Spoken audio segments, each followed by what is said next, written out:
இந்த குட்டி பொண்ணுக்கு யாருமே இல்லாதனால பெட்ல உட்காந்து அழுறா. ஜன்னல்ல பாக்க ஒரு அட்டை பூச்சி போயிட்டு இருக்கு. அதை கையில எடுத்து இவள மாதிரியே தலைக்கு ஒரு ரிப்பனை மாட்டி விடுறா. இவ தனியா இருக்கிறனால அதை ஃப்ரெண்டா நினைச்சு குடிக்க தண்ணி கொடுக்குறா. ஆனா அதுவோ கப்ப தட்டி விட்டுட்டு இவ கை மேல ஏறி ரத்தத்தை குடிக்க ஆரம்பிச்சிருது.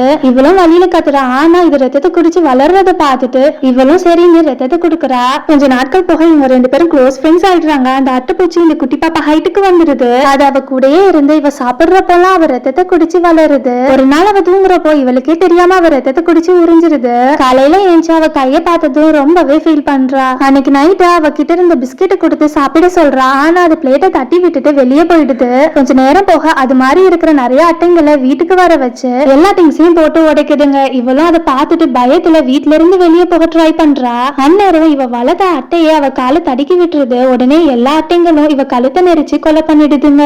இங்க டாக்ஸிக் பீப்புள் கிட்ட எவ்வளவு பாசமா இருந்தாலும் அவங்க கடைசியா உங்க காலை வாரி தான் விடுவாங்க.